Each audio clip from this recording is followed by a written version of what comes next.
1 Timothy chapter 2, verse 11. Let a woman learn quietly with all submissiveness. I do not permit a woman to teach or to exercise authority over a man. Rather, she is to remain quiet. For Adam was formed first, then Eve. And Adam was not deceived, but the woman was deceived and became a transgressor.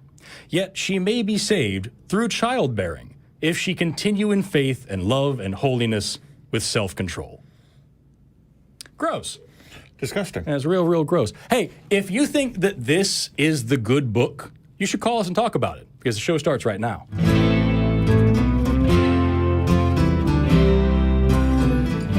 Hey, everybody. Welcome to the Atheist Experience. I'm your host, Forest Valkai, and I'm joined today by the incomparable Jim Barrows. How are you doing today, man? Not too bad. How about yourself? I'm fucking fantastic, man. I've a great day.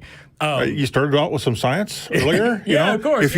We're here live, and if you guys don't come live, then you don't get to see Forrest do cool science. Yeah, I happen to have some equipment with me, so before the show, we were all screwing around with liquid nitrogen in the parking lot, just freezing stuff, making things explode. It's a great time, man. It's always a party here at the Free Thought Library, so if you can make it down for a live show, it'd be a lot of fun. All these people did. Check out our amazing audience out there.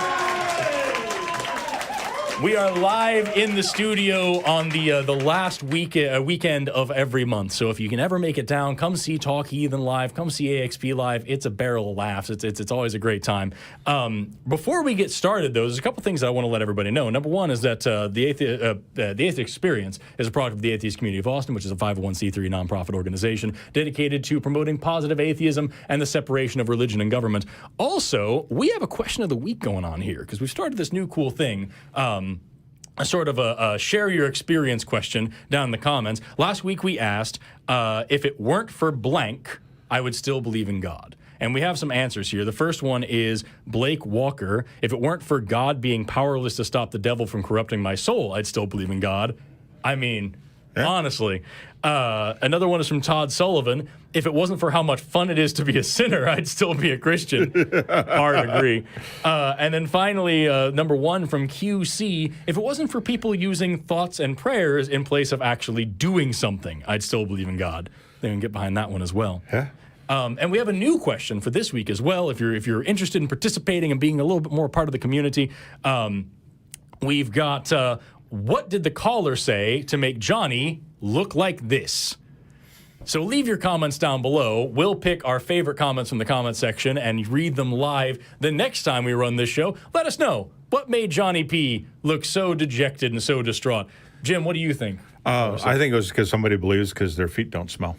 They believe because their feet don't smell. You know what, though? We've heard worse reasons, honestly. Yeah, we probably have. With that, the lines are already filling up and everything. Before we get started, is there anything in particular that you wanted to throw out at anybody? No. You ready to jump right in? Yeah, let's do it. All right, man. So we've got all sorts of people here that are already wanting to talk, and I'm going to go ahead and jump into Art.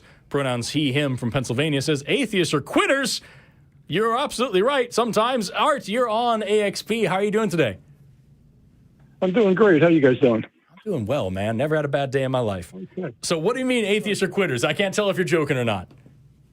No, I'm not joking. Let me begin with the fact. Humans have invented thousands of gods, right? Yeah. Yeah. Okay. Now, from that, I could draw two conclusions, not a proof, but two conclusions. Mm-hmm.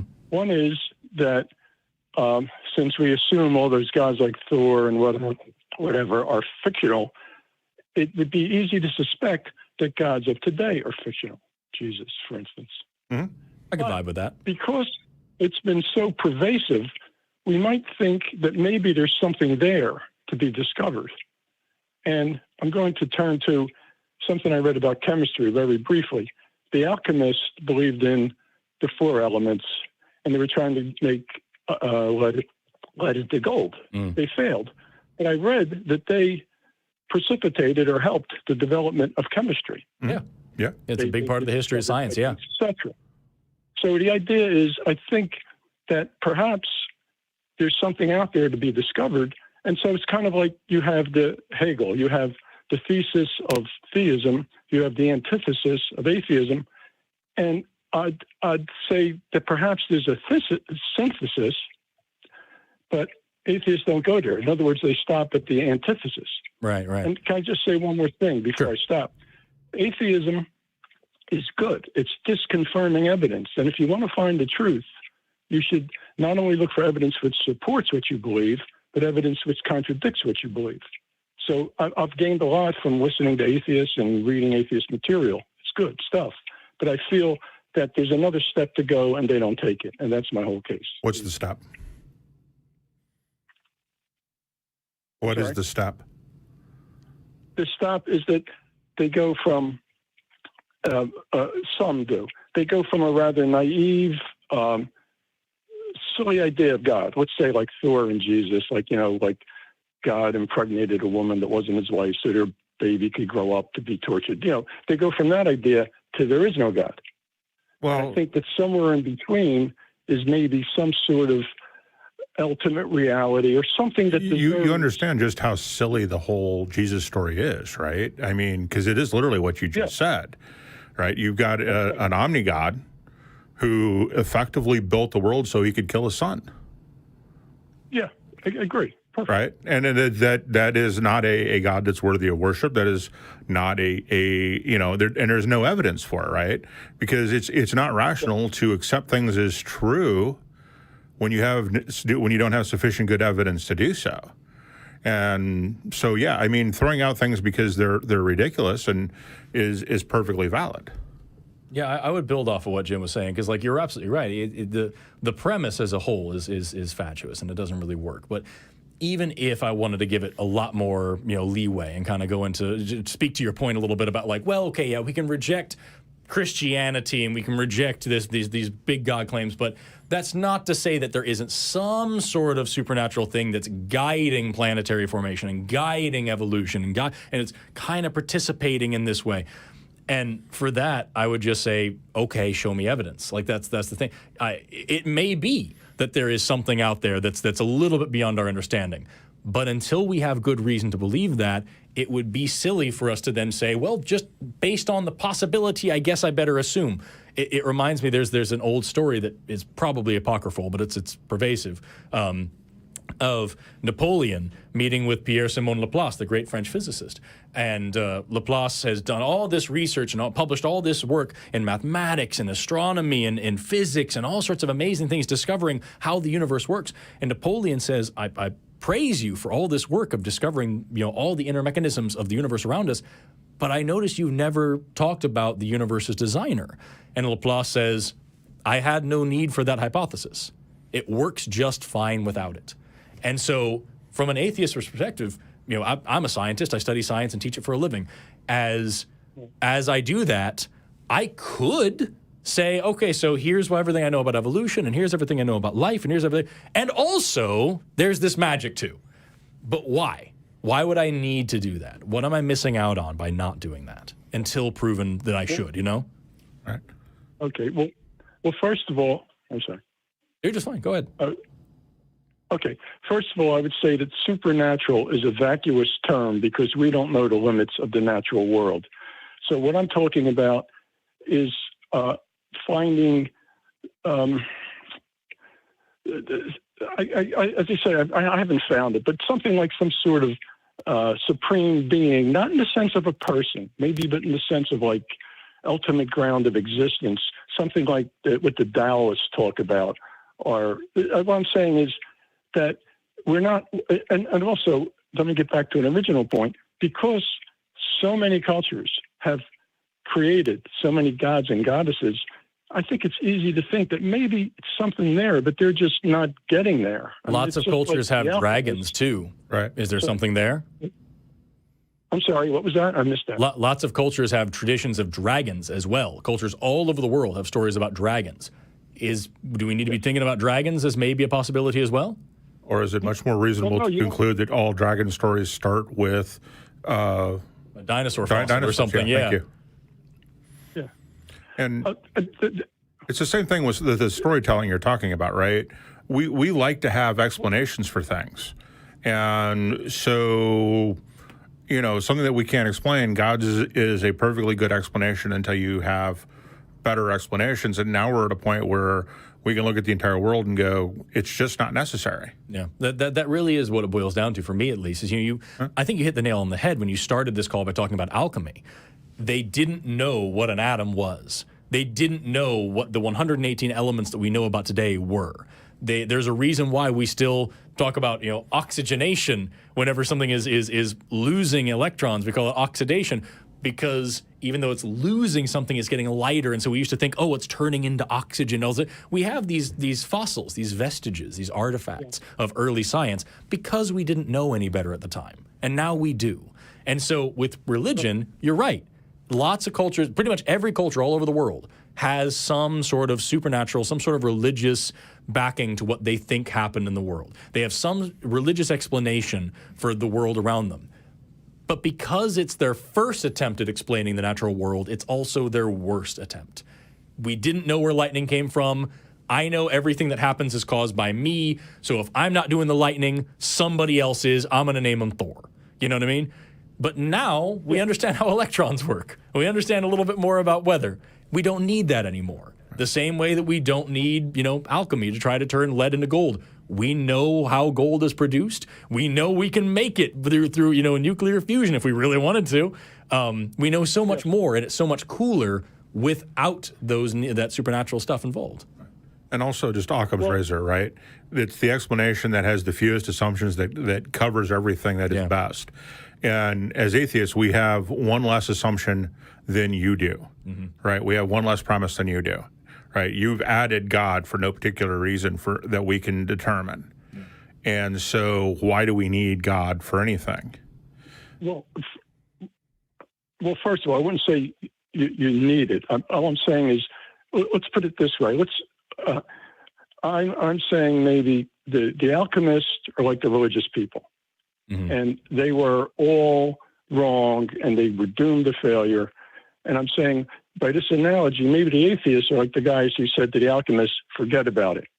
Give it up. Just forget about it.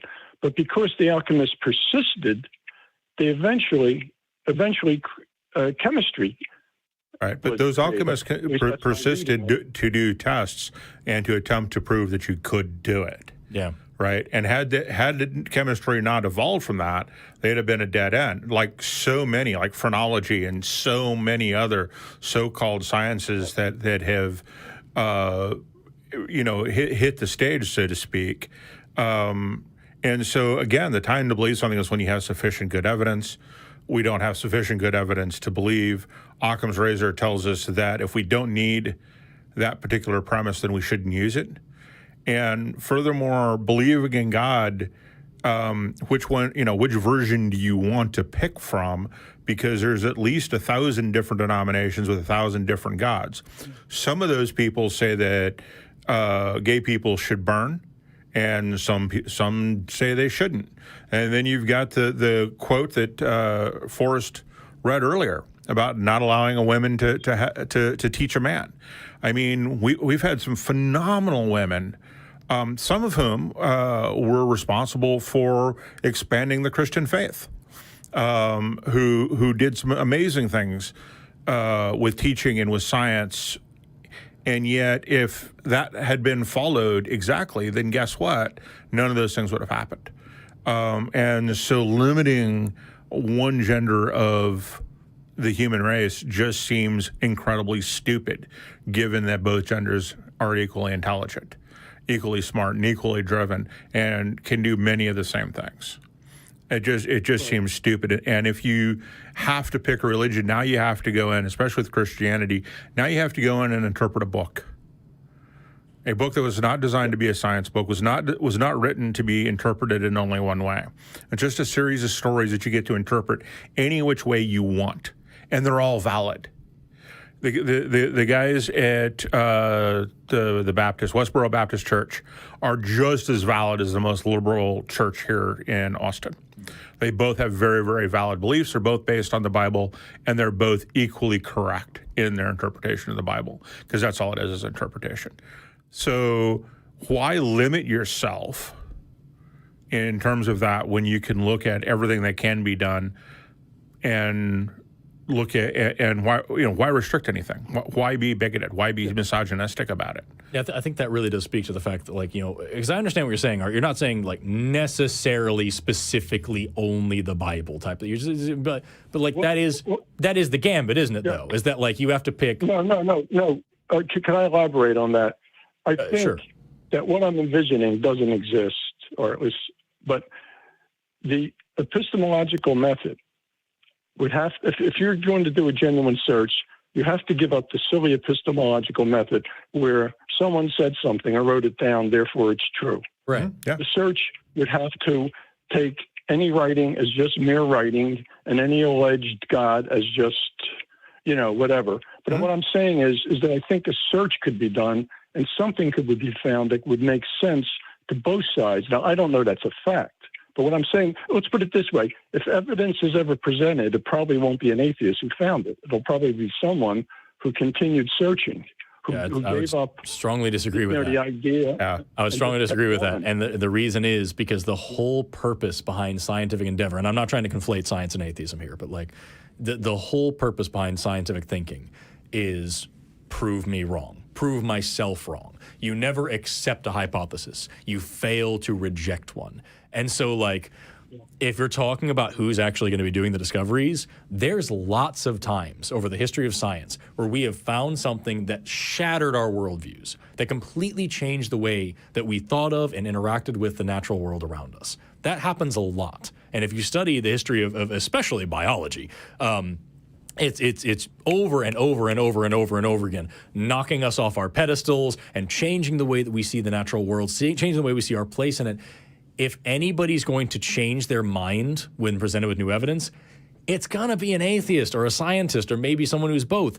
If you show a religious person, if someone's a deeply devout Christian and you show them hard proof that a different God exists, I guarantee they're going to be a lot more resistant to that evidence than somebody like Jim and I who are just saying, prove it. Prove anything beyond what we understand as naturalistic. Prove any supernatural thing, even including what you said, which I think was a great point, that supernatural, if something supernatural exists, it exists in the natural world, therefore it isn't supernatural. But like if anybody's going to change their mind, science has shown throughout history that that's what we are best at. That's what we do. Yeah. We thought the world was this way, and then holy crap, we found this other thing that completely relativity, fossils, everything that took our world apart, quantum mechanics. It changed the way we saw reality, and we rolled with it. Yeah. As opposed to the people who are, and again, I know you're not just talking about Christianity, but contradict that with, or compare that to the people who are still looking at an Iron Age sex manual and saying this is where we need to draw laws from today. I don't agree with your premise that we wouldn't be the ones to accept the new evidence. No, I'm saying you wouldn't be the ones to find it, I think, because you're not looking for it. That's what I think I'm saying. But were we looking for fossils? What do you think this show is? Yeah, I mean, we're asking. Yeah. I mean, were we looking for evidence of evolution when Nicholas Steno discovered that tongue stones are actually shark's teeth? And that led to a series over the next 200 years, all the way up to Cuvier, first publishing the idea of extinction. We weren't looking for that information. We found it. Right. Someone presented us with, oh shit, this isn't actually what we thought. So I don't know, man. We've been going for 15 minutes, and we got to move on to the next call. But I'll give you the last word. I think that we're a little bit more open-minded than you might give us credit for. Okay. Well, my last word is thanks for taking the call. Thanks for giving me all the time. And one last thing, Matthew, I believe 15:1-4 for me is the worst quote in the Bible. You ought to look it up. Matthew 15, 1-4? Yeah, Jesus says that God commands that the cursing child must be put to death. Yeah. I think that's worse than, well, maybe not the worst, but I think that's up there, and you don't hear it very often. But anyway, thank you for taking my call. I appreciate you talking to us. Seriously, yeah. It's been a great call, and I agree. There's a lot of those in the Bible. It's a problem. Yeah. But yeah. Thank you so much, Art. I really appreciate you calling in. Have an awesome day, man. Thanks, guys. Bye-bye. Nice talking to you. See you. What a nice dude. Yeah. Hey, if you like what we do and you want to support us, there's a few ways that you can do that. You can become a member of this channel for as little as 99 cents a month. Just click the join button down below the video there. That'll give you access to all sorts of cool super chats or special chat emojis and whatnot. If you're in the chat right now, throw out some of those chat emojis, show everybody what they're missing. You can also send a super chat with a question or a comment or something that will be read on air live during the show. We've actually gotten a few of those as we've been talking here. We got $10 from John Doane. I'm going to mispronounce all of your names, and I do not apologize for it. There's $10 from John Doane. Two great humans from a super fan. Thank you, Jim, and thank you, Dan, for the picture of Russell's teapot. Keep up the great work, ACA. Love that.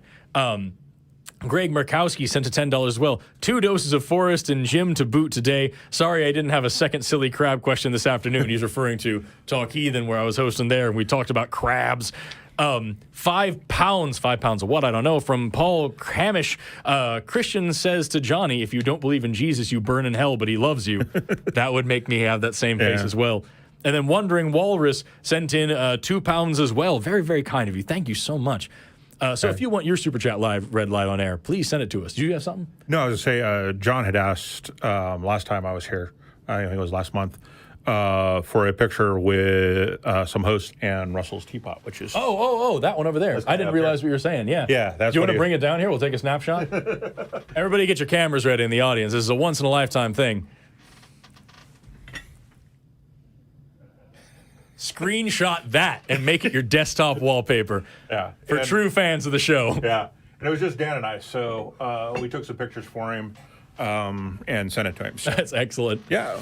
We're always happy to do stuff like that for fans when we have time. Yeah, man. We're in a silly, goofy mood. So we've got a bunch of other people here, and you know, there's a lot of good questions. Oh my goodness.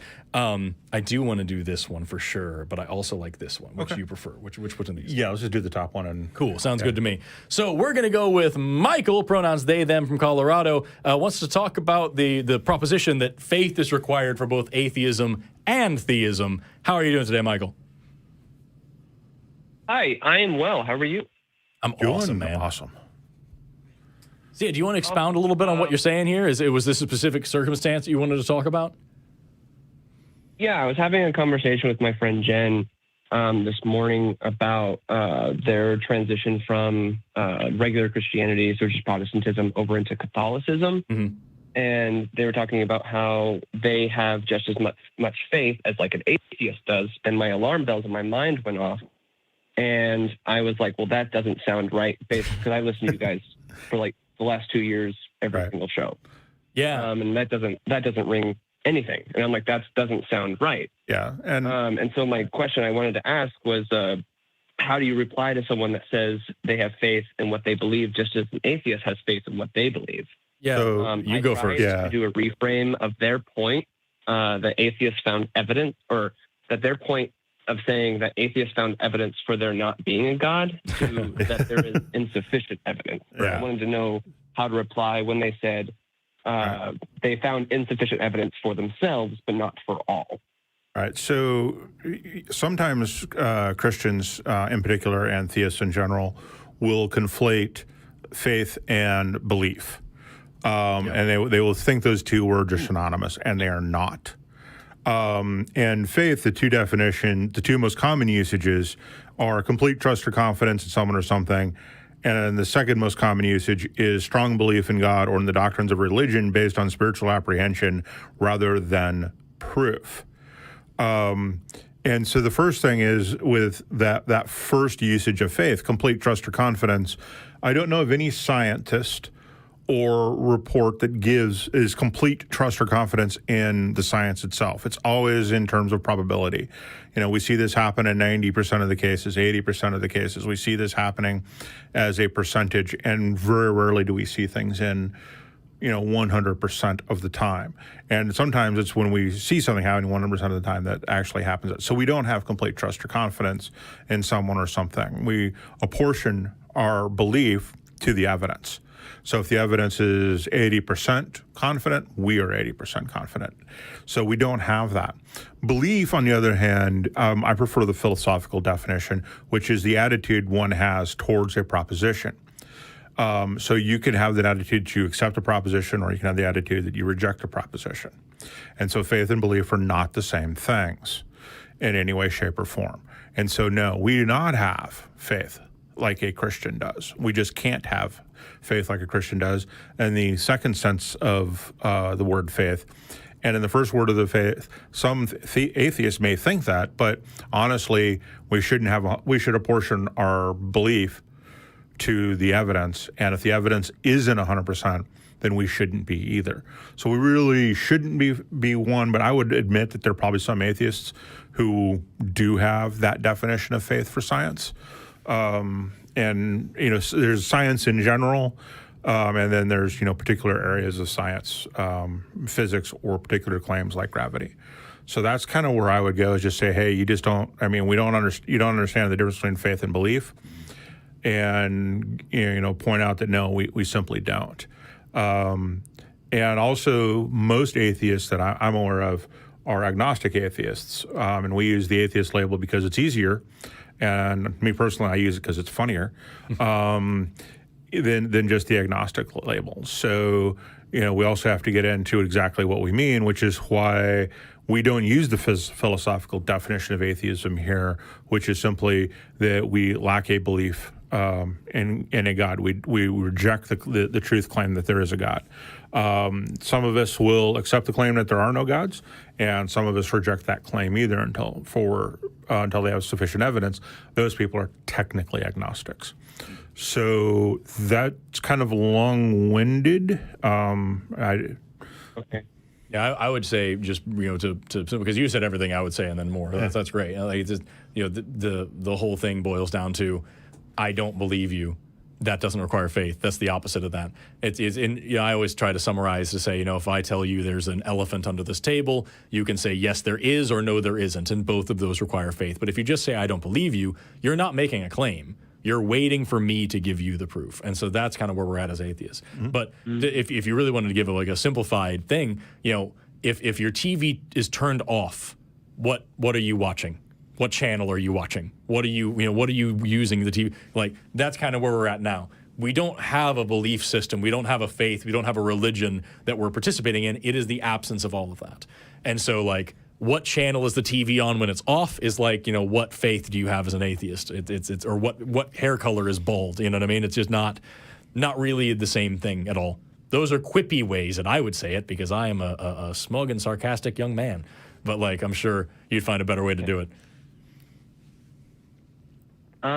The best way I was able to come up with a type of explanation before the show started earlier today was an idea of the cookie jar covered in aluminum foil, and then saying that I believe there's cookies in that cookie jar, but I don't need to look.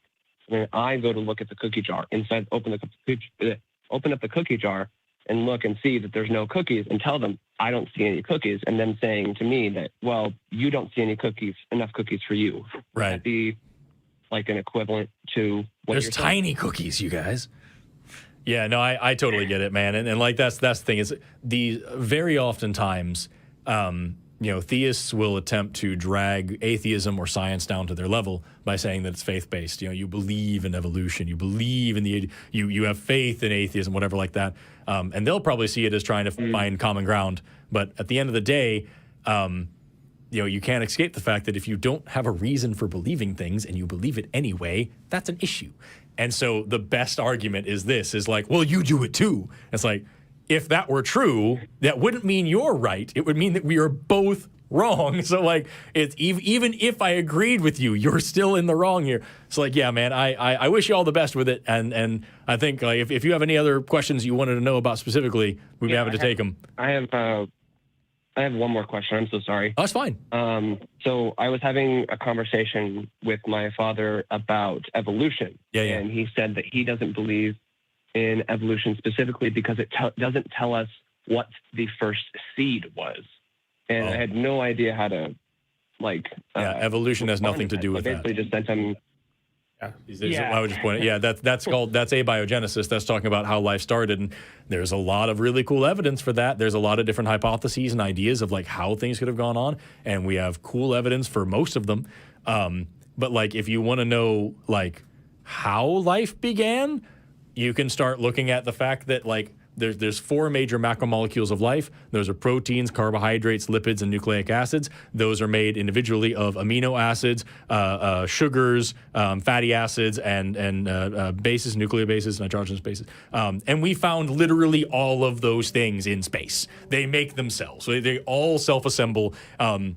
And we're now getting really cool evidence of like how they also polymerize and combine to form the really cool big macromolecules that we use for life, all by themselves, all in space usually. And so like, yeah, I can't tell you, oh, this was the first life form. Its name was Tim, and it looked like that. You know, I can't do that because, you know, for a lot of reasons. But in terms of like understanding a little bit more about how life started, there's a whole field of research called astrobiology that's focused on that. I always encourage people go Google the astrobiology primer from NASA. It's a relatively pretty short little document that'll tell you like everything we know so far with citations included.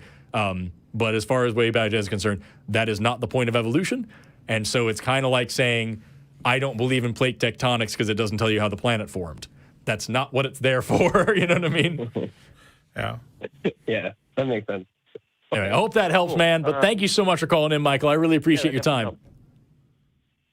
Appreciate your time. Thank you so much. Have an awesome rest of your day. Before we move on, I got to tell you, yes, you, the person watching this video at this very moment, that we now have a channel that houses all of the ACA shows in audio podcast form. So you can hear our smooth and sensuous voices without seeing me flail my hands around like a lunatic. You can visit tiny.cc/AEN podcast. You can listen to all the latest shows from the Atheist Experience, Talk Heathen, Truth Wanted, Nonprofits, all together in one channel, and you can support us on Patreon at tiny.cc/PatreonAXP. These are all ways you can help us do more of this. And crazy science in the parking lot. And crazy science in the parking lot, yeah. Oh, man. We've got a lot of cool calls, and we have several of them that are focused on biology. Do you want to jump into a couple of those and kind of see what we can play with? Okay, so you were talking about this guy earlier, so let's jump into Elias, pronounce he, him, from Tennessee. I wanted to talk about binary sex and gamete production. That's what I've got on the call screen. Elias, you're on AXP. How you doing, man? Hey, how you guys doing? I'm really well. So what specifically did you want to talk about? Yeah, I'll just jump right in. So I came across an argument on TikTok, actually, that I didn't know how exactly to respond to, so I wanted to call in and ask. So essentially the argument made, he quoted some scientists that I'm not sure if these scientists are familiar to you, but it was Emma Hilton and Colin Wright, I believe. Yeah, I've heard of them. And basically the claim was that gamete production was the defining thing of what determines your sex. Yeah. Which my understanding was that there was an important one, but not that it was the only considerable thing. And their argument was that sex was binary because there's no like third kind of gamete. It's either a lot of small ones or a few large ones kind of thing. So I wanted to see what you thought about that. Yeah, so at risk, I don't want to turn this into a whole science lecture, but like just to be brief. Yeah, right. Go ahead, please. Knowing me. So there are, unfortunately, not just to speak to those two in particular, I have had interactions with those two in particular, but there's lots more people out there like them. When talking about sex as something that's more bimodal than binary and kind of fuzzy around the edges, that's like not even remotely scientifically controversial, nor has it been for a very long time. Whenever I get into these topics and people are like, oh, bring me a science paper that shows, a third gamete or whatever like that, I just like to show them like undergraduate college textbooks that talk about this. Like you can literally look up the new like Campbell's biology book and Campbell's biology, for those who aren't, biologists, this is like the tome that you have to memorize half of and then you get a bachelor's degree is what it basically is. But like the newest Campbell's biology, even it goes into trans people and intersex people. It says in the text, we now know that sex is not a binary system with only two defined outcomes. And that's not new. That's not news for anybody. That's just how it is. It's the same thing with the concepts of species or the concepts of any taxa. It's fuzzy. Tell me what a fish is. I freaking dare you. You can't. And like that, it's the same thing where if you try to define male or female in any way, you're going to end up leaving some things out and having some, well, except for this. And, well, yeah, but this doesn't really fit that, but we call it this anyway. And we do this, and so, people who, it's now become politically fashionable to try to make this, a politically contentious thing, the same way, like with climate change. It's now a political thing, so now you can you say whatever you want about it. We try to boil it down to gametes. Cool. What if you don't make gametes? Do you not have a sex? Oh, well, no, it's the possibility of producing gametes. Okay. What if you don't have any gonads? Do you not have a sex? What if you have ovotestes, or you have tissue from both? Do you have both sexes now? Well, no, because we lump it into this. It's the same thing. Like, well, if you're XY, you're a male. Okay. What about women with Sawyer syndrome who have XY chromosomes and have given birth to healthy children? Well, yeah, but they have a phenotype of female, and we still. Well, if you have XX, it's definitely female. Okay. What about men with De La Chapelle syndrome? And then, they still have a male presentation. Well, they still have the SRY gene that copies over. Okay, that doesn't always happen. And also epistasis is a thing. And sometimes you can have a completely male or female production without sex chromosomes involved at all, because the sex chromosomes are not necessary nor sufficient for this kind of development. So what about them? Well, and we just get on and on and on and on and on this production of, well, it's gametes. No, it's not. It's hormones. No, it's not. It's chromosomes. No, it's not. It's genes. No, it's not. It's this and this and this. When again, any introductory undergrad biology textbook is going to tell you that there's exceptions to every rules, including these ones. And at the end of the day, what I hope people understand, because I can rant about this for hours, because people who do this, they engage in typological thinking when they should be doing population thinking. At the end of the day, what I wish people understood more of and were remembered more of is that nature is what nature is. We as scientists are trying to put it into boxes. That doesn't work all the time. And every scientist knows that. It's not controversial. It's like if you had a map. If I had a Google Earth image of the planet, that's better than a map from the 1800s. But guess what? It's still wrong, because the Earth is what the Earth looks like. And every map is wrong. And we have a saying in science, every model is wrong. Some of them are useful. When we have the model of sex, it's useful. It helps us explain nature. But nature doesn't give a crap about our explanations. And if nature defies our model, that's our problem, not nature's problem. So there's a lot more to say about this, but again, that's not what the show's about, and I will ramble literally all day. There's a lot out there. You can look up, lots of other scientists that say the exact opposite of what those two in particular say. Right. It's just it has become a politically contentious debate, and that sucks. Is all I would say about it. Become religiously contentious as well as politically. Absolutely right, yeah, because now we throw gender into the mix, and like people don't like to admit that there's a difference between sex and gender as well. Yeah, and we only have politicians who are on the evangelical side who are trying to make this a thing because they have to have the world conform to their Iron Age book. It's real frustrating, yo. And like that's the thing is that again, I want to say it one more time because I can't stress it enough. Sex and gender being different things, and both of them being fuzzy and non-binary, it's the way like I was taught in school. It's not controversial. It's only recently become this hot topic issue, and it's people trying to cram human beings into two little boxes. And I can guarantee you, if you look at 8 billion people and try to say that they're all one of two anything, you're going to be wrong. So, like, it's just, I don't know, man. Like I said, I will talk about this all day. I'm trying to hold myself back because I don't want to steal. I'm just going to egg you on some more.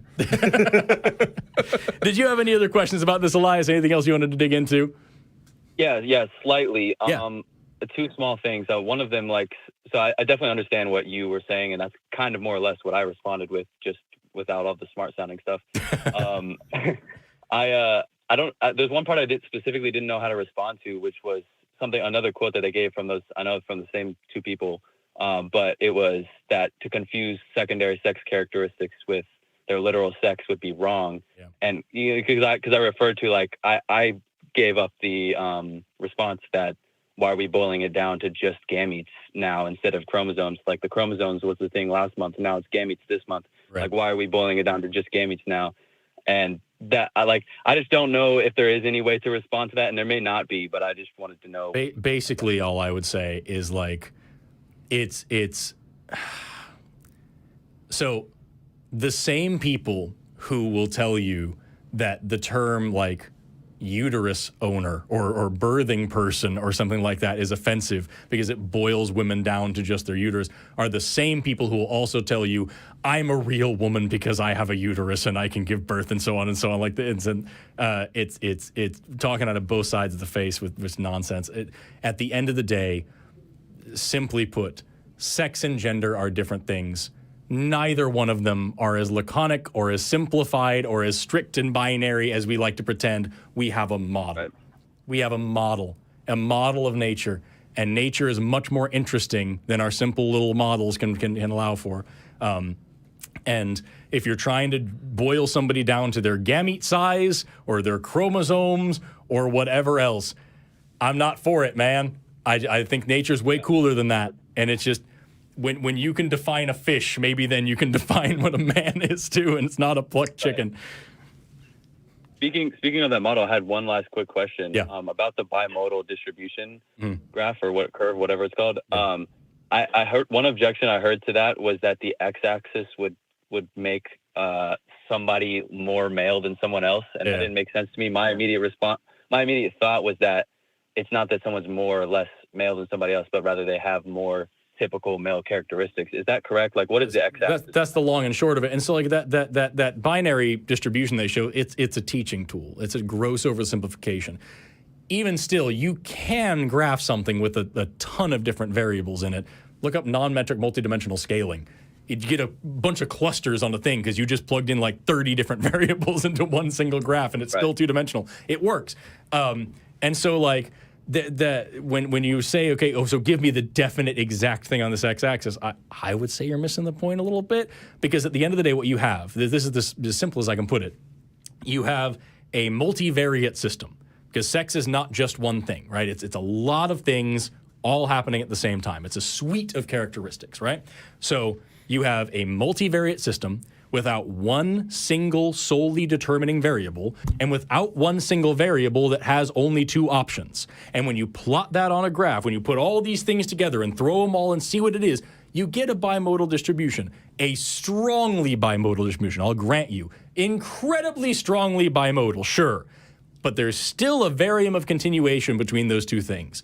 And what you're saying is, yeah, but I've named the two lumps, and I'm putting a line here, and therefore that's all there is. And I'm sorry, that's just not good enough for me. Binary, for lack of a better word, is not good enough. That's where I come from with it. If you're looking at like trying to define these terms, I think, and like what exactly does this x-axis represent? I think those graphs are meant to be a little bit more descriptive than that, personally. But at the end of the day, a multivariate system with no solely determining variable, with no single solely binary variable, plotting out to something with two lumps and a varium of continuation between them does not sound like a binary to me. But hey, that's just my opinion, and I'm just one biologist out of many. And there are many who agree with me and many who don't. So please, I encourage everybody, just the same way as I would with any science, go learn it. Go study it. Go pick up a genetics textbook and have it tell you about all the different versions of intersex out there. Go pick up a developmental biology textbook and tell you about all the different ways that can happen. Go talk about, go pick up an introductory biology textbook and have it tell you about all the variation. A human biology textbook that strictly says it's not fair to say everybody who's XY will look like this and everybody XX will look like that. It's again, I can't stress this enough. This is not actually contentious. We're just playing like it is. It's like climate change. Everybody knows there's wiggle room and variation. What we're arguing about is interpretation. These other scientists out there, we all agree on most of this. The one thing we don't agree on is the interpretation of that. What do we do with that knowledge now? And there are those of us who say life is interesting and fuzzy, and there are those of us who say, no, it's very strict, and it fits in these two little things, and it doesn't work anywhere else, especially not here. Anyway, that's about all we've got for this one, man, but I really appreciate you calling in. Yeah, thanks, Jim. Thanks, Forrest. Y'all have a great one. Hey, take care, Elias. See you later. Forrest, there are very few times when I feel like I can accurately speak for the entire crowd of people who watch this show, because they're so varied and so diverse. But I think I'm on safe ground in saying this. None of us mind when you go off on a science rant. I'm sure there's somebody out there, dude. I said most. Especially another biologist who's just like, but he didn't mention this thing. I said most. Most, right? We've got a whole bunch of people here, and I want to get through as many as possible. I'm looking at line number 9. Are you seeing this guy? Yeah, that sounds good. I am not familiar with the topic, but if you are, go ahead. I'm sure it's not difficult to get through, and even if you didn't know anything about this, I promise you, I think you'll come up with an answer. Sounds good. All right, we're going to go for Dan. No pronouns given, calling in from Canada, says that he knows something we don't know about Lucy's footprints. Dan, how are you doing today? Hey, good. How are you doing? I'm awesome, man. So what exactly did you want to talk about? Okay. It's through Genesis apologetics. Mm-hmm. I'm sure you're familiar with that. Unfortunately. They were talking about here the Laetoli footprints. Yeah. They found some. It's in a book called Contested Bones. Oh, God, that book. Yeah. Don't recommend that one. No. 10 inches long. Yeah. Or a size 9.5 shoe size. Mm-hmm. And they were saying, well, then Lucy's species Australopithecus couldn't afarensis have made those footprints. Yeah. So here's the thing, man. What I hope you understand is that, like, the Laetoli footprints are about 3.5 million years old, right? They're footprints in volcanic ash from a species that lived 3.5 million years ago, which is the time that Lucy's species lived. So there probably aren't specifically her footprints. A lot of times when you get into the media, you know, they're trying to popularize science. They're trying to talk about it. Like, Lucy is like the poster child of this species. She's not a very good specimen. We have a bunch of other specimens from that species that are like way more complete. And here we have evidence in the region of that species, in the time period of that species, that shows bipedal walking. And it's not like temporary bipedalism. The shape of those footprints, the style and the angle and the way they are aligned, like, that shows a commitment to bipedalism. They are always bipedal, just like we are. So let's say Lucy, or even Lucy's species, let's say no Australopithecus was there doing that at all, and this was some other, okay, whatever, it doesn't matter. All this tells us is 3.5 million years ago, something a lot like us and a lot smaller than us was walking on 2 legs through this area. That's still a heavy indication towards biological anthropology, you know what I mean? Well, if these are 9.5, size 9.5, that's true. That would be a creature 5'9" approximately. Maybe, or just a dude with a big feet that's a little bit smaller than us. Who knows? I actually don't remember what exactly, it's off the top of my head. I don't remember exactly what the actual size or dimensions of these feet were. But what I can tell you for sure is that these feet, and here you can actually go to, I encourage everybody to do this. The Smithsonian has an easy thing. It's humanorigins.si.edu. And you can look up all sorts of hominin fossils, all sorts of evidence, all sorts of ways that we know what we know. And they have a whole thing on the Laetoli footprints here, and they go over them. I double-checked before the show to make sure that I could show this. And this is Australopithecus afarensis, I say the right time period, it's the right angle. The curvature of that foot, the inline halix, the big toe being inline and not being off to the side to be an opposable appendage, the stride length, the heel to toe walking pattern, like all of this. It doesn't matter how big or how small it is. Maybe it was a big Australopith. Maybe a guy had big old feet. Maybe it was a different species. Who knows? Like, throw all this away. Take everything we think we know about it and throw it out in the trash. That's fine. What you can say for sure is that 3.5 million years ago, there was an ape that was walking on 2 legs. And a little while later, you have other apes that are walking on 2 legs that are a little bit bigger that are able to do cool things like make stone tools. And a little while later, you have other apes that are walking on 2 legs and making stone tools that are able to control fire. And a little while later, you have other apes that are walking on 2 legs and they're making stone tools and able to control fire that are sitting here on the screen talking to you today. And there's just a direct chain between all of these things. So again, even if we threw out everything we thought we knew, it's the same thing with any fossil. You know, if I find a fossil of a whale or whatever that's buried down 4 million years into the sediment, throw away everything I think I know. I don't know how to identify bones anymore. I don't know what a whale looks like anymore. I have no proof of anything. What I do know for sure is here's an animal that lived at a different time and doesn't live anymore and looks an awful lot like these other things. It's still really good evidence of evolution. It's just the size of it. It's 5'9". Like Lucy would say about 3 foot. Did you not hear anything that Forrest just said? Sure. Okay. I don't believe you, but I don't care. It doesn't matter. Would be what? Let's say it is really big. Cool. So what? What does that do? It doesn't sound like well, I think Lucy was some kind of chimp or whatever, but She was an ape. probably a knuckle walker. Definitely not. Yeah. 110% not that for several reasons. Do you want to start going through them, or do you want to move on from that?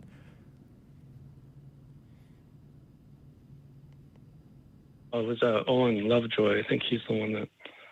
Are you gonna answer So Forrest's question or not? He's Lucy and her species are definitely not chimps, right? So they're about a little less than 5 million years away from our common ancestor with chimpanzees. So way off from there.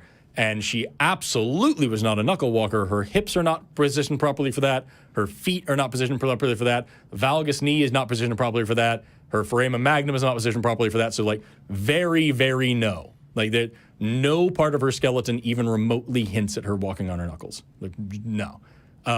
She was an ape. We are also apes. So she is in our lineage. We didn't all come from Lucy, specifically. But like that species is in our lineage. They are hominids, right? They're in this pile of human-like apes. So like, again, I can't stress this enough. You keep talking about the size of the foot and all this stuff. Even if I believed you, it doesn't change that much about like the big picture here. It might be interesting. Oh, neat, it's a new species. Doesn't disprove human evolution or even come any close to that. Okay. Yeah. Well, you said in a tweet to call, and yeah, I'm. You say we're apes. I know that we're not apes. How are we not apes? We're created separately. So let's run through this. Let's brute force it together. Let's together. We're gonna brute force this. We're gonna go right through it. Do you think that humans are animals? No. Okay. Are we mammals? Yeah. We are mammals. Okay. So and how do you know that we're mammals? Because of the way we reproduce. Not all mammals reproduce like us, but the vast majority of mammals are placental like us, yeah? And the actual definition of a mammal is mammaries. We lactate, right? And we have fur, okay? So here's the thing. Is a Subaru a type of car, right?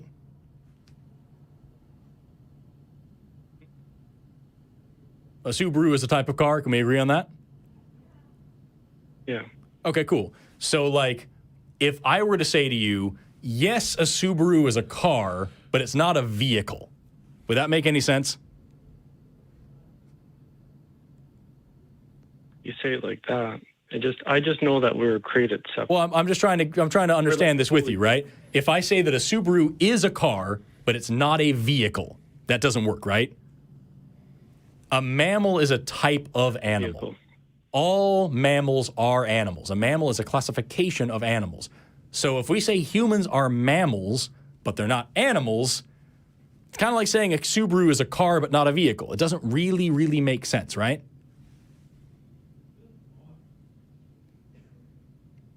Yeah, we're created separately. Okay, so let's assume you're right. Let's assume that we were made separately. Sure, why not? But classification's still a thing, right? And so, what is an animal? Like, we know we're alive. We're gonna brute force. We're gonna go all the way through this. We know we're alive, right? So we're living things. What kind of living things are we? Well, we look at our cells. It all comes down to cells. We're motile. We have cell membranes. We don't have hard cell walls. We definitely have nuclei that are packaged up, and then we have membrane-bound organelles, right? Okay, so we know we're eukaryotes, and because we aren't autotrophic, we don't have chloroplasts or anything like that. Okay, so we can pretty well say we're probably mammals, maybe fungi. We'll get there later.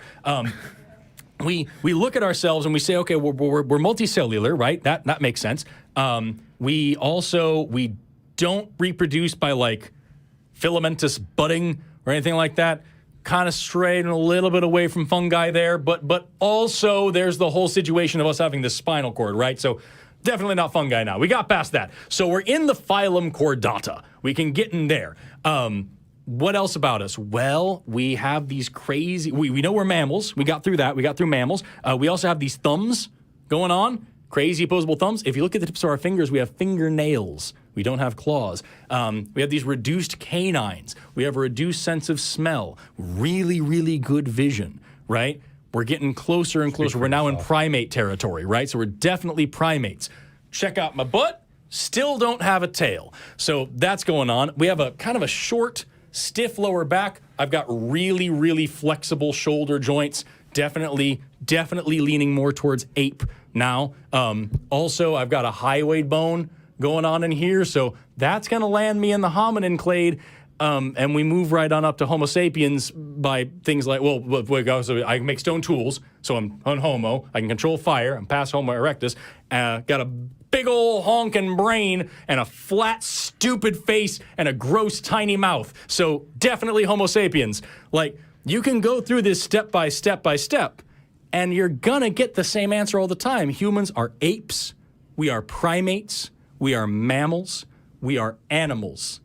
Those are the things that we are. If you want to believe we're created separately, I'd love to talk about it with you, but like, that is the definition of us. It's hard to believe, like, Homo erectus, like, they're around for like maybe over 1.5 million years using long time stone axes. This stone axes, like, we're in the Bible, it says in a few, within 200-300 years, we're using bronze and iron. Well, the Bible is wrong. The thing Bible's is, very wrong on that. with Homo erectus is actually the focus of my research. Like, they're one of my favorite species ever. And you're right, they were along for a very long time. They were the most successful species of human. Excuse me, I'm burping as I just ate a drink of bunch of stuff. I'm so gross. I'm so sorry. They were the most successful species in the Homo lineage so far. They were around for a long time. And they had, the hand axes weren't literally like a chopping axe. It was called an Acheulean hand axe. So it's kind of this triangular stone that you'd use for whacking stuff. And that's also debated. We're still arguing maybe they were actually using that as like a source of smaller flakes. Who knows? But what we do know is we have strong evidence that they were able to control fire. That goes back round about 1 million years. They were definitely cooking their food, at least, like the evidence we have shows they were cooking as far back as 800,000 years, probably before then, but that's what we got hard evidence for. They were cooking food over a fire. They were making fire, controlling it deliberately, cooking food on it, making stone tools, probably had clothing because of how far they spread out over the world, almost certainly spoke. And there's a lot of debate in the biological anthropological community about like how we even classify them, because they evolved in Africa 1.8 million years ago and immediately start spreading out all across Europe and Asia and Indonesia. Like we find this place in Dmanisi, Georgia. It's got some of my favorite fossils ever at 1.8 million years old. And just the variation in that one site alone, you could make the argument there's like 4 or 5 different species there. And so you'll get this kind of difference in the crowd where you have Homo erectus sensu latu, lucens, Homo erectus sensu strictu, specifically this one kind. And these guys are actually Homo pekinensis, and these guys are actually Homo floresiensis, and these guys are actually Homo ergaster. And you know what I mean? So like, yeah, they were on for a long time and they did a lot with stone tools. Isn't that freaking dope? And then you look at human civilization, we did a lot with stone tools too. Our species did a ton of stuff with stone tools.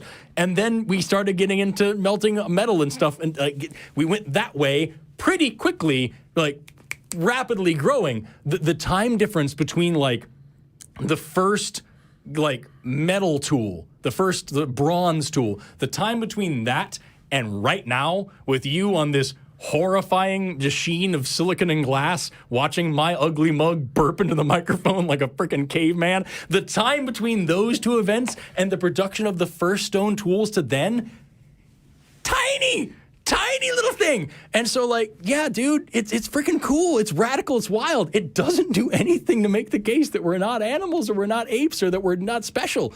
It's just cool. Like, I think, like, I'm sorry, I don't mean to just ramble at you, but like, I think you're seeing these amazingly cool things and you're trying to find like a bone of contention with them. And you're missing out on the fact that they're just fucking cool. I just like stone axes for like we have hand axes. Hand axes. They whacked at them. And there's like these are humans. Yeah. Like they're humans. They're ancestors. They're descendants of Adam and Eve. They weren't around for a million years looking at a stone axe. Like humans are smarter than that. So here's the thing. It depends on how you use the term human. It depends on what you mean by human. Because if I tell you humans evolved 200,000 years ago in Africa, I would be correct because I'm talking about Homo sapiens. But if I said humans evolved 2.6 million years ago in Africa, I would also be correct because I could be talking about Homo habilis. Anything in the genus Homo can be called a human. So yeah, they were humans, but they weren't our species. Our species is only 200,000 years old, and we use stone tools for most of that as well. And there's absolutely no evidence of an actual Adam or Eve. We'll get there too. We'll get there. There's a whole thing on that one too. Yeah, that's a whole other conversation. Also a complete, total mislead used by theists all the time to confuse people who don't understand how genetics work. Yeah, talking about Y chromosome Adam and mitochondrial Eve. Yeah. And how you can actually end up with two of those and not actually have just those two as the origins. So, dash my own eyeballs out like Oedipus if I have to go through that shit. But yeah, like that's like, are you understanding? Like, are you smelling what I'm stepping in here, Dan? Are you understanding what I'm talking about? Like, it's just what you're saying are all these really cool things that we know about humans. Things that give us a tremendous amount of evidence for human evolution and the history of human civilization. I could go on and on for hours about those Homo erectus fossils and Dmanisi and the amazing things they teach us about like human life and culture and what we are fundamentally. And you're going to look at it and say, well, yeah, but also Jesus and stuff. And like, I just don't understand why you're taking that extra step. Why not just see this as the beautiful, cool enough stuff that it is? I look at Homo erectus, like the cranium size would have been still within the range of humans. The very lower range. The very upper range of Homo erectus was within the very low range of Homo sapiens. So, no. And there's also intermediates, potentially intermediates between them. It's kind of debated as to whether or not Homo erectus are our direct ancestors or whether we have Homo heidelbergensis as an intermediary in there. Like, again, the damnable misery of this field of study is that we actually have too many human fossils going back several millions of years, and it's really hard to put them all in order because if you take a look at the skeletons between Jim and I today, you might say we're different species. You know what I mean? If you look back far enough back, it's one of us is this weird, skinny, large-headed nerd, and one is a dashingly handsome gentleman. And so, like, if you if you look at the variation in human populations at this moment, you know, a bioanthropologist of the future might try to separate us into different species, and that's the problem that we have now, is that there are way smarter scientists than I'll ever be who are arguing that Homo habilis doesn't actually exist. It's just kind of this wastebasket species. There's this weird intermediary, and maybe Homo rudolfensis is actually the same thing as Homo habilis. Maybe they existed at the same time and they're different species. Maybe they're not. Maybe one's just freaking weird looking. We have Australopithecus sediba and these things that we have like only one fossil of, and we're not sure. Is this a strange one or is it a different species? It's in a new place at a new time with new technology. Does that mean something? Like, half the point of this field of any field of study, especially dealing with the past, is here's the information. What do you do with it? And what I keep trying to get across to you is that, like, if you take away every bit of our interpretation and just look at the bones on the ground, these are not humans, these are not evidence of this and that, these are brown lumps in the dirt. They still tell us an awful lot. And what they tell us just at face value, even if you don't believe our interpretations, at face value, they debunk the claims of the Bible. Oh, no. Yeah. Were you saying Artie? Were you talking about Artie? I didn't mention Ardipithecus, no. I didn't mention Ardipithecus. I thought you did, sorry. No. I mentioned Australopithecus sediba. Ardipithecus ramidus is cool, but, like, he's just one dude. And I encourage you to check out, there's another great YouTube channel out there. You know, if you go over to my channel, just look up Forest Valkai, I did a video on what is a human. And I detail out why this is such a tough question for this reason. And the person I did that video with is Erica Gutsit-Gibbons. She's a bioanthropologist PhD student.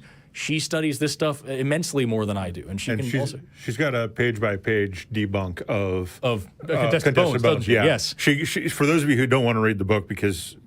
Yeah, there's good reasons. She actually goes through that book page by page and then presents all the evidence that debunks every claim, pretty much every claim they make. Yeah. They may get one or two things right. You have to have a little bit of truth and a good lie. Yeah. Well, I'm not sure they think they're lying. No, that's the problem with it.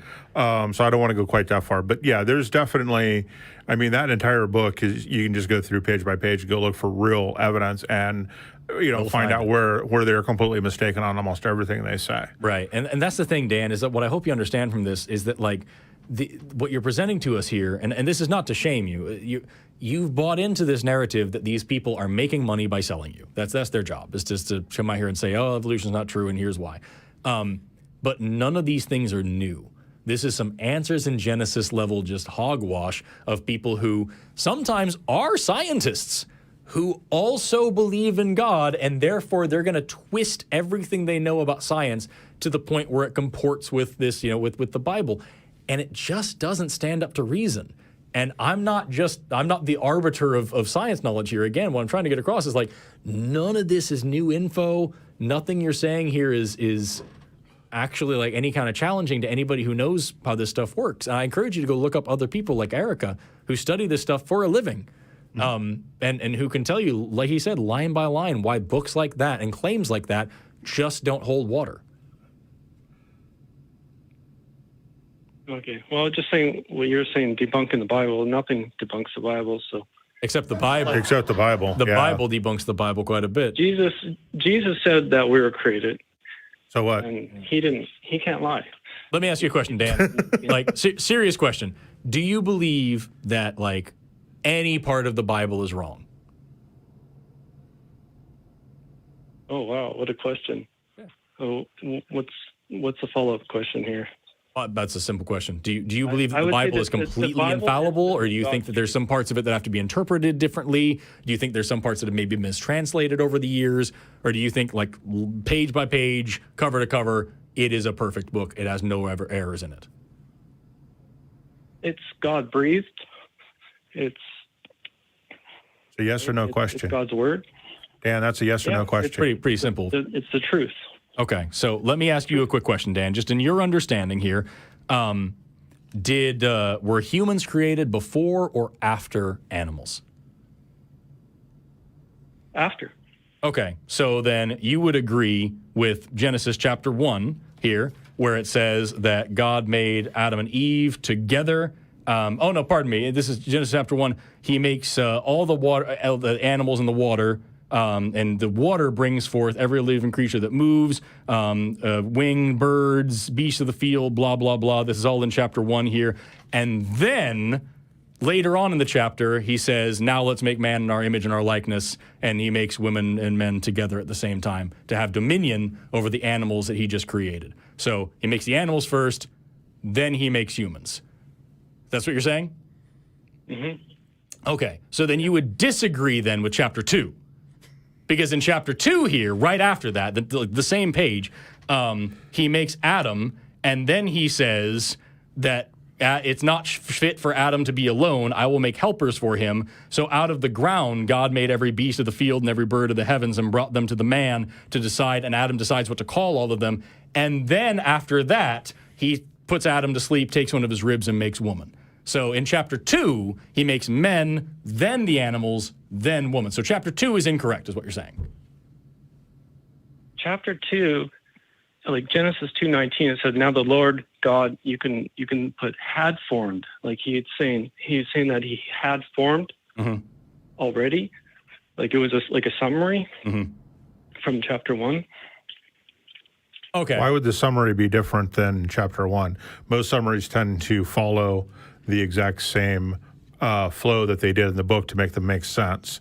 And so now you're just interpreting the book and attempting to harmonize the fact that you have two completely different stories of Genesis, all in the same book. And those aren't the only differences, right? In one, God is seen as omnipotent, and the other one, God doesn't know where Adam is. That's true. There's several times where God doesn't know what's going on. Yeah, and you can harmonize that. You know, there are apologetics, but now you're interpreting the book, and so you can't make the claim that the book is 100% accurate, have this type of inaccuracy, and then just apply your own interpretation to the book and still have it be 100% accurate. Because now you just can't do that. It just doesn't work that way. There's also... And that's not the only one that's there. Oh, God, no. Yeah. Genesis 32:30, Jacob said, I have seen God face to face, and my life has been preserved. That's what he says. And then you go over to John, book of John, chapter 1:18, no man has seen God at any time. So is it... What's going on? You know what I mean? Like, if you want to say, well, this one's misinterpreted, okay, there's 1,000 more like that. Yeah. I should have brought my Bible from home. I've got all these written in. Yeah. And you can also look at what did Jesus ride into Jerusalem on? An ass or a horse? Right. It's both, actually. It's both, actually. And why is it both? It's to fulfill two completely different so-called prophecies is the only reason for it. Mm-hmm. He also makes here in Genesis, he makes the heavens and the earth, and then he makes the stars later. But in the book of Job, he says that the stars were all singing before he laid the foundations of the earth. How are they singing before he made them? How do stars sing? They're not. That's another good question. In Revelation, it says that the stars will fall from the sky and land on earth. Stars Meteor are strikes millions are of bad times things. bigger than the earth. How would they land on the surface of something? Have you seen the movie Greenland? No. How John was interpreting a vision of what he saw. I mean, the word stars. What does he know? Like, you seen Greenland? How? Okay, so then he was wrong. The atmosphere. He was wrong. Yeah, he was wrong. And your statement that the he's Bible is interpreting 100% accurate isn't true. You can't have both things here. It's either 100% accurate or it isn't. And if John was wrong, then guess what? The Bible is not 100% accurate. Well, maybe he didn't have the word that we have now. Right, but that's the thing, man. If I don't have the word for something and I tell you something that isn't true, I'm wrong. Mm-hmm. So John was wrong, and then it's in the Bible. So there's something in the Bible that's wrong, right?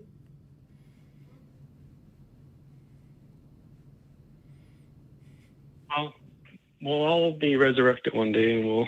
That's not an answer. I got another one for you, and we'll make this the last one there, Dan. I just want to know, like, in chapter 1, we'll go back to Genesis, easy peasy stuff, right?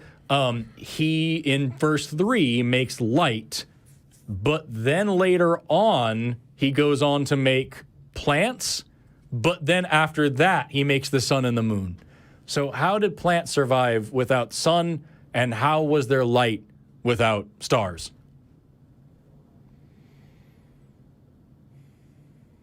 I don't have all the answers, but... Right.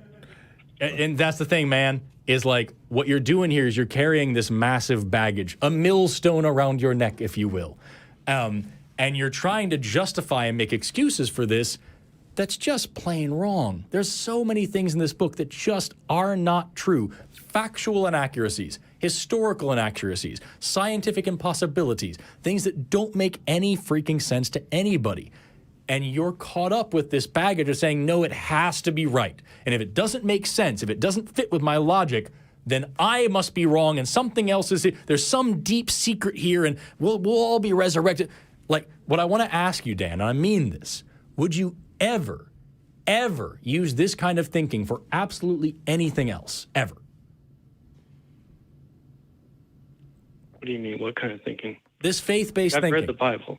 I have also read the Bible. I've read the Bible. I have also read the Bible, and I've also read other books, which is why I don't believe the Bible. Like, I want to understand, like, why do you have this baggage that you're carrying, and would you use it for anything else? Would you ever, if I were to sit here and talk to you about, pick your favorite thing, why it stormed today, and you're like, well, yeah, it stormed because some clouds formed, and then there was lightning. No, you don't understand. It was actually Gilgamesh who called the storm into existence, and you're like, no, that's not. But hey, we'll all meet Gilgamesh someday. We'll all go back to the Euphrates and we'll all be there. And it'll, like, if I gave you the exact same kind of thinking you're giving me, the exact same kind of arguments, would you believe me? Would you do what you're doing right now for anything else? If I asked you how planets form, if I asked you about plate tectonics, if I asked you where disease came from, the Bible says you can cure leprosy by sprinkling the blood of a dove on it. Now we have Only medicine, yo. Only for the rich people. Only for the rich people, Yeah, right? the poor people have a whole different set of Just spell to like cast. flip, dude. Like how that's what I'm trying to get across. I don't understand. Would you use this kind of faith-based thinking that you're using for anything else ever in your life? Well, there's only one Jesus in the Bible. I've read the Gospels, and Again, you're not answering the That's question. not the question. Would you use faith for anything else? Would you ever take any other proposition, anything else, with the same kind of faith that you're using for this? Let's say your car doesn't work. You go out today to start your car, it doesn't start. Do you use a faith-based process and just say, if I pray enough, the car will start? Or do you actually attempt to maybe take it to a mechanic or diagnose it yourself? What do you do? Do you just pray over it? Do you just say, it'll resurrect when I'm dead? What's your process for figuring out what's going on with your car when it doesn't start in the morning? the car. Well, when I look at everything around us, I don't see it as faith. I see it as a creation. Everything. It's not an answer to the question. What's the process you use to determine why your car won't start? What's the process I use? I try the key or whatever. Right, but like that's what he's asking. If you tried the key, you're not using faith. Yep. You should just believe, right? You should just pray to start the car. Why wouldn't you do that? You're a person of faith. You have great faith. You have faith in the Bible and faith in God. Why wouldn't God The Bible start says the if car? you have the faith of a mustard seed, you can move a mountain. Right. Why wouldn't you just pray? I think the faith is like believing that the fins can change into feet. That's not an answer. We're asking you, would you use faith for anything else ever in your life? That is the question. Well, I watched one of your videos. Was it? I don't know if it's a Pachycetus or one of those creatures, and turns into a whale eventually. Evolves over millions and millions and millions of years, whatever. Mm-hmm. Yeah, no, Pachycetus is a whale ancestor. Dan, I'm going to ask you one more time, and if you won't answer the question, we're just going to end the call, because I have other questions for you, but if you're not going to be honest and answer it, there's no reason to go with it. Would you use faith in any other situation in your life besides what you're doing right now? Would I use faith for my car? Would you use faith for anything? Is that what you're asking? Anything. Would you ever use the kind of faith-based thinking you're using here in any other circumstance?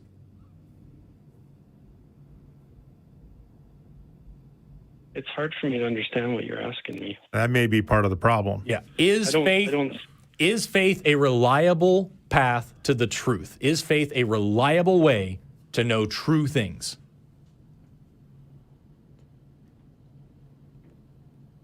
Faith is, faith in my belief in God. That's reliable. Is faith a reliable way to know what is true?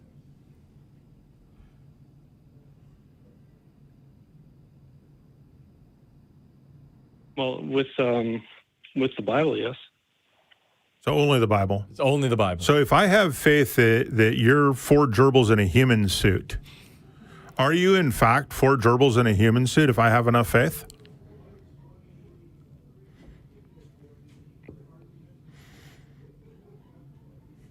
Yeah, I don't know. You asked me the questions, but I am asking you the question. Like say the Pachycetus, how does that tail turn into a 25-foot? I can get into it with you, but I don't believe you're going to actually have an honest conversation with me. Let me ask you a question, dude.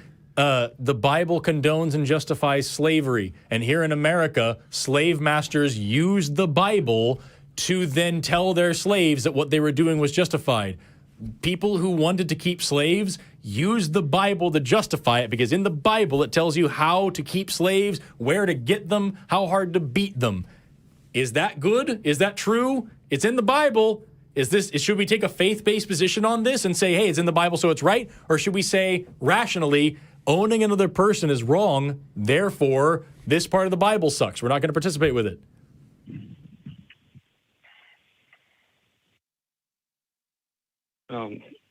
Slavery, I'm against slavery. And Paul talked about ending slavery. Yeah, did he? In Really? Exodus, it gives you explicit instructions on how to do it. It tells you that if you beat your slave so that they don't die within 2 days, that's allowed. And you're only to be punished if you beat them so badly that they die within 2 days of the beating.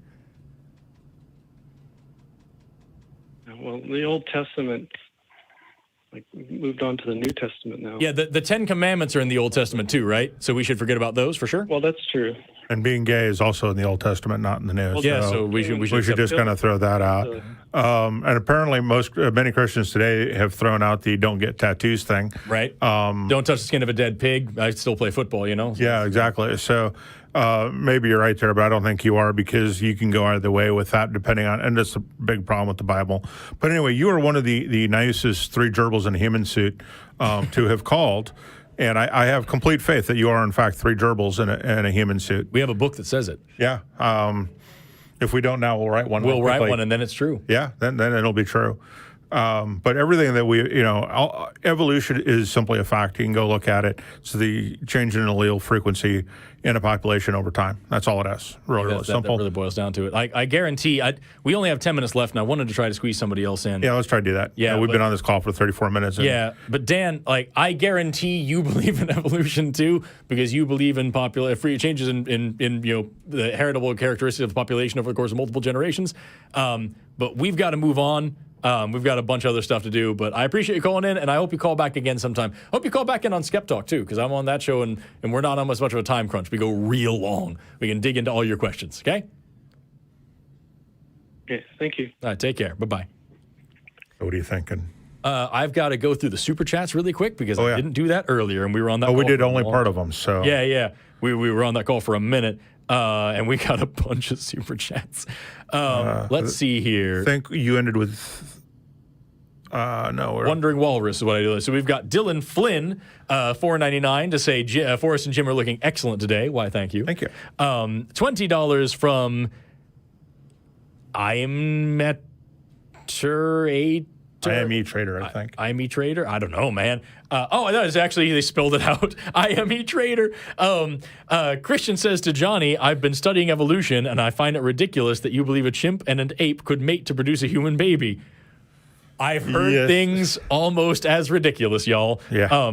Tommy Gallipoli sent $1.99. Theists project more than a movie theater chain. 5 pounds from Dr. Scroob. And then we've got another 20 pounds from Leonadarum. Many aren't capable of discipline, complex self-awareness, or ideating hypotheticals. Religions have books that give them an order to life. What is the closest secular equivalent for a Bible based on facts? What should it be? I think it's secular equivalent. There shouldn't be a textbook that is exactly this is all that's only true. Because every science book ever written, and the most current ones at that. Right, that's the thing. Is even there's a reason why you have to buy a new updated edition of your science textbook every year. Number one, because these companies are making a gross amount of money by charging students out the butt. But the main reason is that the information updates. That's the whole point. It wouldn't be a book; it'd be a library. Right. I remember when I was starting my master's, and they gave us a textbook, and they were like, just so you know, by the end of the semester, I guarantee you this book will be useless. And sure enough, it was 3 or 4 weeks out, and they were like, yeah, by the way, chapter 15's wrong because we just found another set of fossils that actually had a lot of context, and what is in there, don't worry about it. We're going to this is the new Tyson Brady sent $5 to Forrest. How much would it cost me to hear your plans for Mercury? What he's talking about here is that I think that Mercury is useless in its current state. The planet or the planet? Yes, as it is. Because what's it doing for anybody? You know what I mean? It's just sitting there. It's a big old pile of rocks. And I'm saying, you know what a Dyson sphere is, right? Yeah. So, like, we can't build a Dyson sphere. It's a Dyson sphere, for those who want to know, is like a giant solar panel that encapsulates a star to capture all the energy of the star. Well, the sun's millions times bigger than the Earth. Yeah. How on earth are we going to build But we can build a Dyson swarm. A series of small solar we can also build a ring world. Yeah. Did you ever read that series of science fiction books from the 80s? No, but I know what you're talking about. Yeah. So, like, you get a series of solar panels that orbit the sun, and you collect energy from those, a Dyson swarm. Like, where are we going to get all the research? We don't want to mine the crap out of the Earth, destroy ecosystems, destroy habitats, and then have to ship it all the way to the sun. It's going to be expensive. So we set up shop on Mercury. There are ice caps on Mercury. Oh, yeah. On the poles. There are parts of the craters in the poles that never see the sun. There are ice caps there. We can build a base on Mercury, mine Mercury for the resources, build the solar panel, send it right next door. That will provide enough power to build 10 more mining operations. And we do that over and over. We mine Mercury into non-existence, y'all. We mine it until it's nothing. And then we have all that power, and we use that power to then clean up our own atmosphere, and then clean up the atmosphere of Venus. And so we have a second Earth-sized planet that spins. But why do we need another planet? I mean, we could at that point just expand out, right? Adapt I'm into talking space. about like immediate living space, but you're right, because that would be the next step, is that we would have to invest heavily into biomedical sciences to the point where, like, if you can't run a marathon on your 200th birthday, you are considered like profoundly disabled, and people have charity events for you, right? Yeah. So we invest all this new energy. This would be an energy revolution, comparing like rubbing sticks together in the wild to like nuclear power today. Yeah, it doesn't make any sense to throw things down a gravity well and throw things back out of a gravity well if you don't have to. You don't have to. Yeah. You don't have to. We got Mercury sitting there like an asshole, we've got the Oort not cloud and pulling the its asteroids. weight. And we could be using it, and we could make things happen here. And right now, we look at the world we live in today, we're like stupid, filthy animals begging what for kind of stuff scraps. could we pull out of have Uranus? so much. But that's why we're friends, Jim. Y'all, I have a real plan, and when I rise to power, I will make this universe tremble at our presence. We will expand and become a galactic civilization overnight. But that was a super chat. I forgot what we were doing. That's a super chat. James Gall sent $5. Hello, Jim. Erica and Forrest only went for 5.5 hours. I feel cheated. They're talking about the last live stream we did. Yeah. Please rant, Forrest. And then what is this? Dogatkin 2018 is fun to explain the silver foxes. Oh, I know what you're talking about. I didn't understand what they were referencing. They're talking about an experiment done a long time ago, actually, in Russia, where they were breeding foxes to bring out different domesticate them. Yeah. And they all turn into dogs. Yeah, they separated them into different classifications based on how friendly they were. And like after like 2 or 3 rounds of only breeding the super friendly ones, they had to make new categories. It's so fast. I believe, if I remember correctly, that was back during World War II, and the scientist in charge of that actually got like kicked out. He got exiled for not believing Nazi rhetoric. Sarah Christine, $5. Forrest got some music notes in there. We don't talk about Bruno. Karen says, sorry. Can we get a sing song as a sound? That sing song you did about that earlier. Gosh. Yeah, I think she's talking about one of my last episodes of Reacteria. We talked about Bruno, the old astronomer. But we can't talk about Bruno. We can't talk about Bruno. Right, no. Answers in Genesis was wrong about some things. Shocker, I know. Head over to my channel, check it out. Sarah Christine, $5. By the way, do not sing that song or parody or anything. That song is copyright protected. Whoops. Yeah, we don't want to. Oh, my God. That's what we get for doing things in order, not jumping around. Yep. Oh, my glob, dude. And then we just got another $19 from, I'm going to say this wrong, but Mikal-CO. What a cool name. I said it incorrectly, but it's beautiful, and I bet it's more beautiful when you say it right. But yeah, that's great. And now we're right up at 6 o'clock. But we got this message in here. So like, oh no, want to do one more? Let's do at least one more. Okay, we'll do at least one more. And these all are citizens.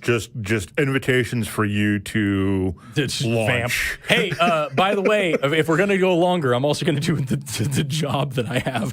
If you happen to be in the Austin area between June 25th, on June 25th, 2023, then please join us for a live studio broadcast of Talk Heathen and Atheist Experience. Talk Heathen will be hosted by Objectively Dan and Jamie the Blind Limey, and the Atheist Experience will be hosted by Christy Powell, love that guy, and Jimmy Jr. Doors open at noon, and we hope to see you there. You can be a part of these people. Show the audience again. Show them again. Do it. Do it right now. Yay!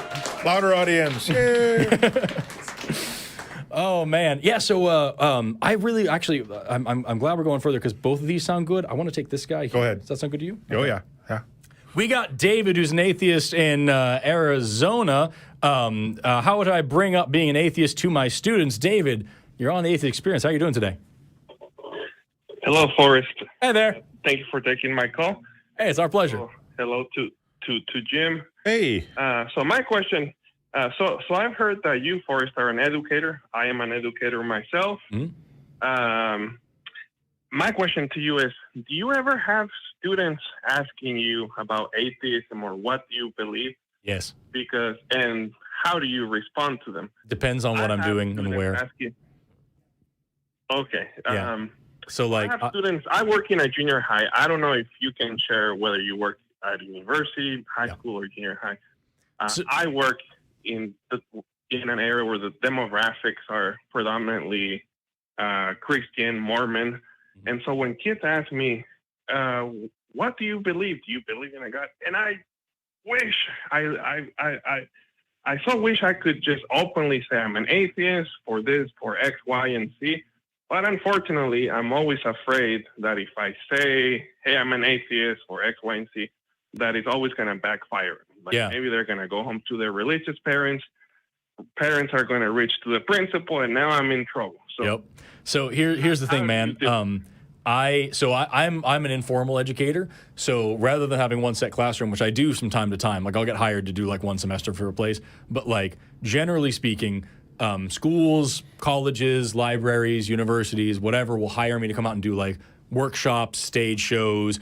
Maybe I'm there every week for a semester. Maybe I'm there every day for like a month or something like that. I do just like enrichment programs, basically. Like I'm going to bring extra science for the school that couldn't otherwise afford to bring in this kind of stuff.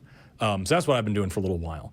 It's a lot more fulfilling for me personally because, number one, I'm insanely hyperactive and I can't sit down in one place for very long. I don't think anybody's ever noticed that about you. It's just shocking, right? But also because I get to bring, really cool science programs to underprivileged communities, which are abundant where I live because in this country we base, the school funding on property taxes because if you're poor, you don't deserve an education, I guess. It's really dumb.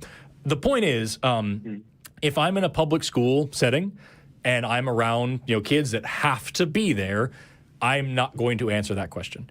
And the reason why is, number one, it would be unethical for me to talk about religion in any positive, negative light answer, talk about my personal beliefs, whatever. This is a captive audience. These kids have to be here for me to use 1 second of publicly funded public education time to talk about religion affirmatively, negatively, in any way besides academically. That would be wrong for me to do. Also, that now changes the way they're going to see me. It's no longer just, hey, here's Forrest and he's talking about, whatever polymers today. It's looking at through the lens of, okay, well, this guy's he believes like I do, and he's saying this so I can trust him, or he doesn't believe like I do. What do I think about what he's saying now? Do I take it with more of a grain of salt? It takes away from their ability to be objective in the science lesson. And also it puts me into a box that they're going then to use to judge the rest of everything they see of me and about me.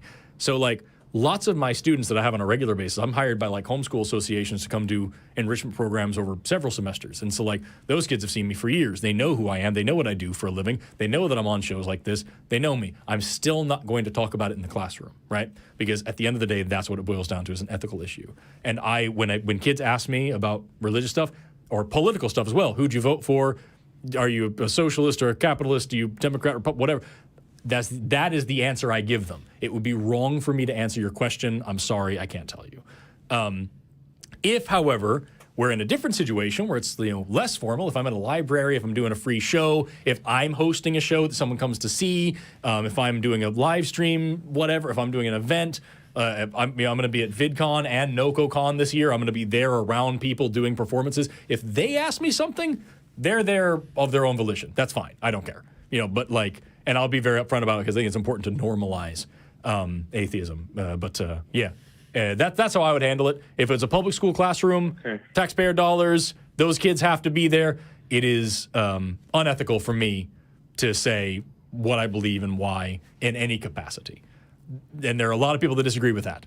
And that's fine, I guess. Here in Oklahoma, I've been a substitute at schools that have Bible verses written on the on the whiteboard every day, and that's just how it is. I think that sucks, and I think that's a misuse of public funds and public trust. But these small towns don't care.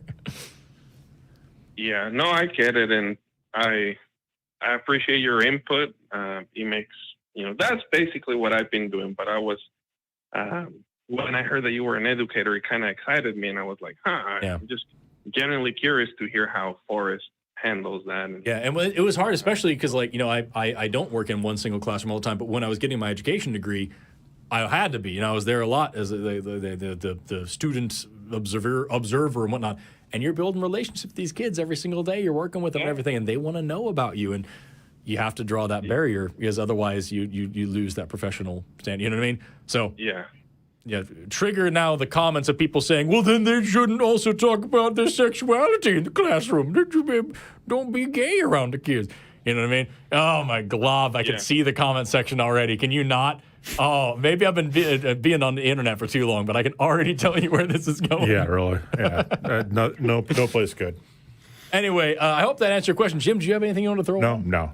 David, I appreciate you calling in. I hope that settles something for you, or at least gives you some comfort to know you're not alone in this.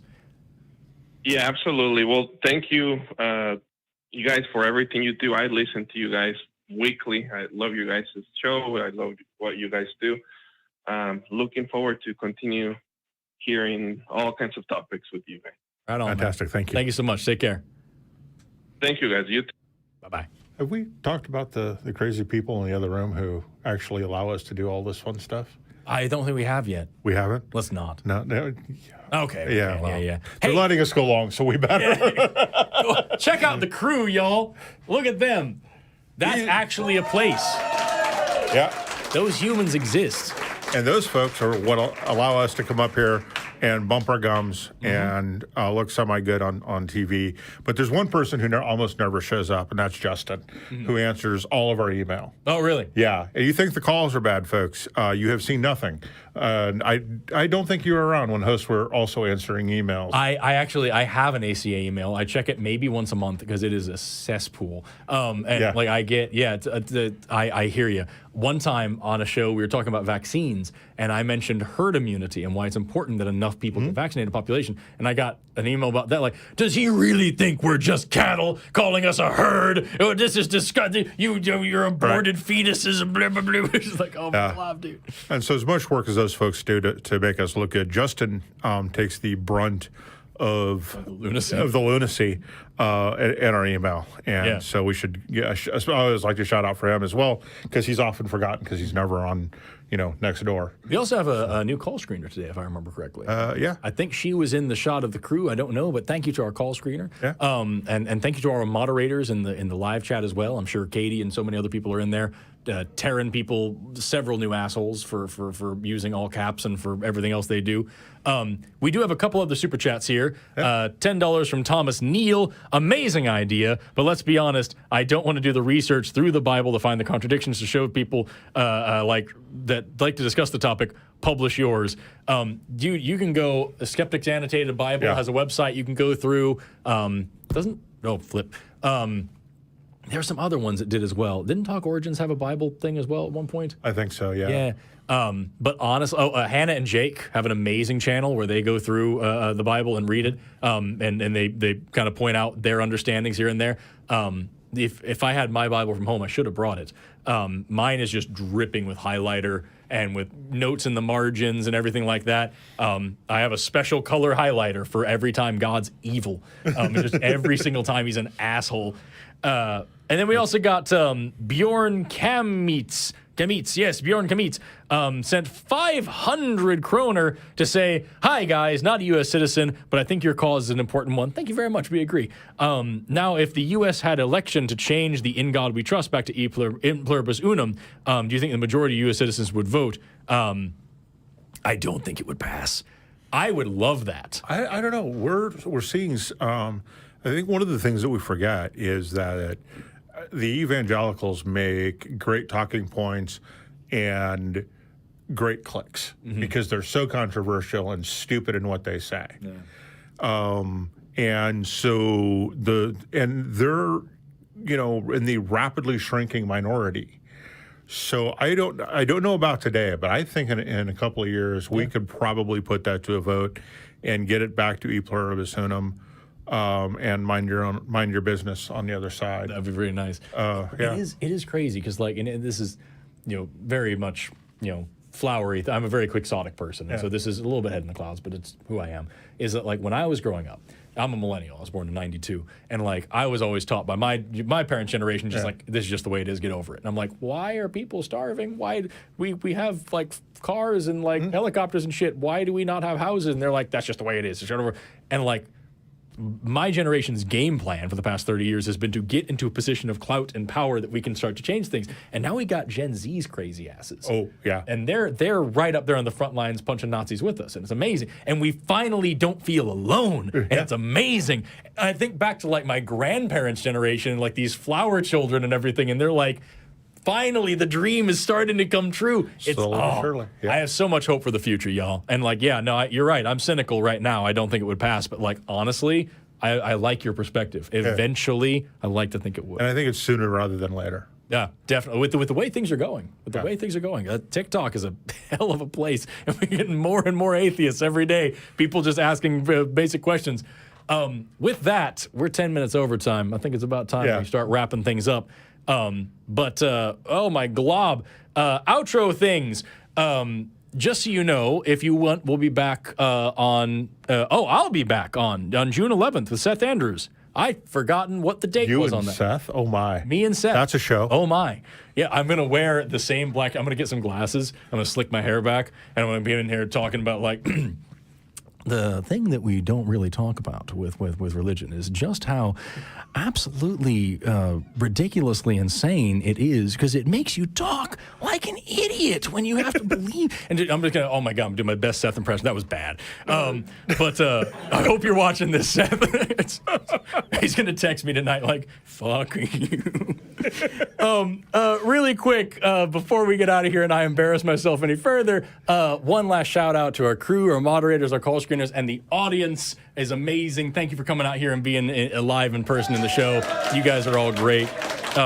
Jim Barrows, I always love hosting with you. You're a Barrows. Always fun. Super fun. Do you have anything else before we wrap up? No, that's about it. Okay. With that, thank you so much for tuning into the show. Have an awesome day and never stop learning. Bye-bye. What will it take for you to start opening your eyes?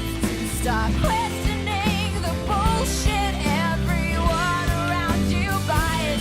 You think it's any of your business what goes on between my thighs. I wonder when we'll be rid of your life.